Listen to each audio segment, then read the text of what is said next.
murakoze cyane nitwa Fidele Mugabo ushinzwe imyitwarire muri Sainte Trinité Nyagativity School muri rusange usanga icyo kintu cyane ntabwo cyishura igikorwa kino gihe kuko usanga abana bava mu miryango bakabigura cyane cyane ibiyobyabwenge bya matabi akanyanga ibindi byinshi by'ibiyobyabwenge by'umutwe amayoga menshi ntacyo rero burya usibye gukora abantu twigisha no guhozaho no kuganira n'abana no kubaha umurongo mwiza ndetse tugafatanya n'ababyeyi rimwe na rimwe ku ishuri akazamo n'amakarabu byibura bya binakunze buriya buri shuri ryagira karabu uburyo buri munsi w'imyaka gukunda igihugu hazamo kandi kuba ngo buri munyeshuri haguruka umushefu w'iyo karabu akaza akaba yagira inama abanyeshuri ku bijyanye n'ibiyobyabwenge ariko ku ruhande rw'ishuri nyirango turabigisha buri munsi tubagira inama buri munsi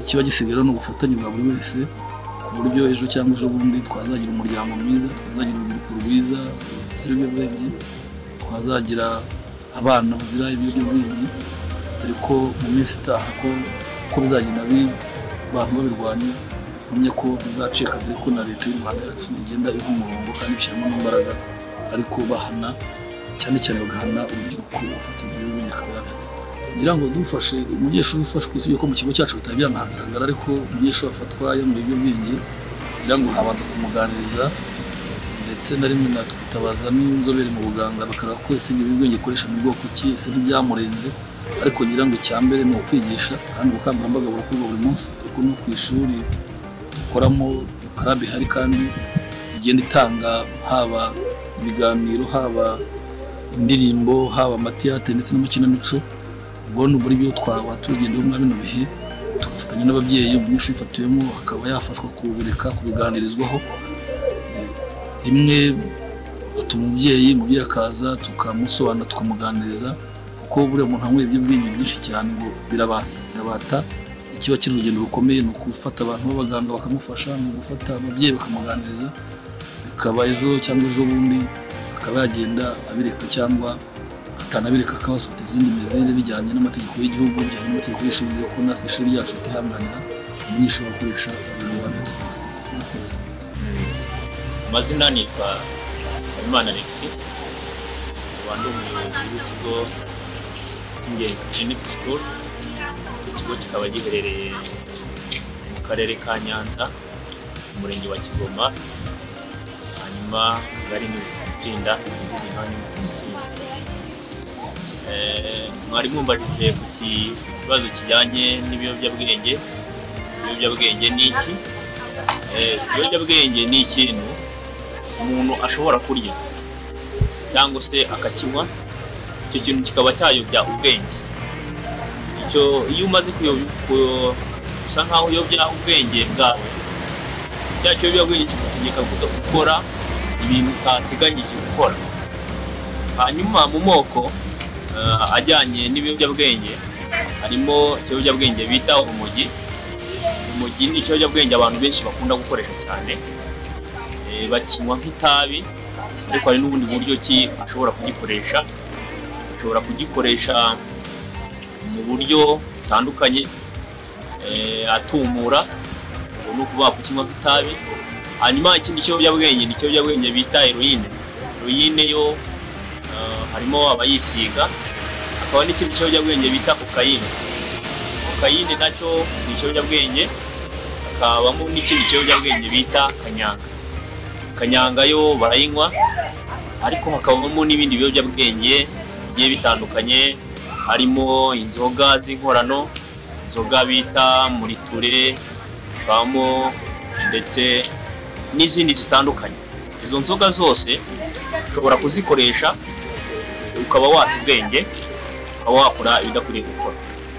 Hanyuma mu yandi magambo ngana yenda ku bijyanye n'ingaruka zo kunywa ibiyobyabwenge, ushobora kunywa ibiyobyabwenge ukarwana, ukaba warwana, ukaba wakomeretsa, ukaba wagufunga. Izo ni ingaruka zijyanye n'ibiyobyabwenge. Ikindi kijyanye n'ingaruka z'ibiyobyabwenge, ushobora gukoresha ibiyobyabwenge bikaba byakugeza muri gereza igihe utiteguye. Icyo gihe rero izo ngaruka zigusunikira mu buzima wowe utigeze uteganya kubera kwishora mu biyobyabwenge. Ikindi ibiyobyabwenge ushobora kunywa ibiyobyabwenge ukagwa mu busambanyi cyangwa se ukaba wafata umuntu ku ngufu, izo nazo ni ingaruka. Ikijyanye rero ni n'uburyo ki mwari mwumbajije ndetse ni uburyo ki dukwiye kwirinda ibiyobyabwenge, dukwiriye kurwanya ibiyobyabwenge tubivuye inyuma. Icya mbere ni ukwigisha abaturarwanda, icya kabiri ni ugufata ingamba zihamye. Ingamba zihamye ni iki? Mu gukora ibiganiro bitandukanye tubwira abana bacu turera, twabwira ingaruka z'ibiyobyabwenge ndetse n'uburyo ki bakwiriye kubyirinda. Hanyuma rero soza ikiganiro mwari mutumiyemo ibijyanye n'ibiyobyabwenge, dukwiriye kwigisha abaturarwanda bacu, dukwiriye kwigisha abana bacu uburyo ki twakwirinda ibiyobyabwenge. Numva mu yandi magambo nasoza ngira nti ndabashimiye kandi tugire u Rwanda rwiza twifuza karangwamo ibiyobyabwenge. Amoko rero y'ibiyobyabwenge twavuga hazamo urumogi, marijuana, hari ubwoko bwa opium, kanyanga n'ibindi. Mu ngaruka rero twavuga z'ibiyobyabwenge, ingaruka zo ni nyinshi cyane. Ingaruka za mbere habamo kuba wakwicwa nabyo, guta umuryango, kwica ireme ry'uburezi cyangwa se imyigire y'abanyeshuri. Ikindi twavuga imirwano ya hato na hato bitewe n'uko ya mitekerereze ya muntu bitewe n'uko yahindaguritse ishobora gutera iki imirwano. Nk'uruhare natanga nk'umurezi, uruhare rwa mbere ni ukwihuza n'inshuti nzima. Inshuti nzima rero ni inshuti zitakugusha mu byaha, by'umwihariko ibijyanye n'iki no kunywa ibiyobyabwenge. Ikindi ni inama zihagije, icyo bita mass mobilization, gushishikariza abantu ingaruka n'ibibi by'iki byo gufata ibiyobyabwenge. Ikindi twavuga ni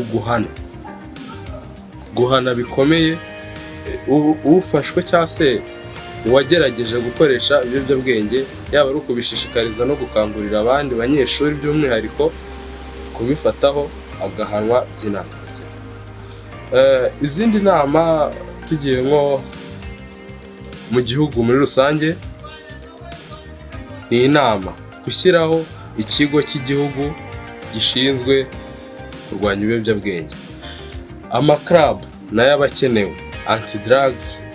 Icyo nicyo nshimira ibigo byinshi mu gihugu cy'u Rwanda byashyizeho club yitwa anti drugs. Iyi club ishinzwe kurwanya ibiyobyabwenge, ngira ngo rero naho itaragera bayishinga, kuko iyi club ni club y'agaciro cyane. Murakoze, byari ibyo ngibyo nk'umurezi, niyo nama nabagiraga. Nimubasha kuyikurikiza muzitwara neza, abanyeshuri beza bazima. Murakoze.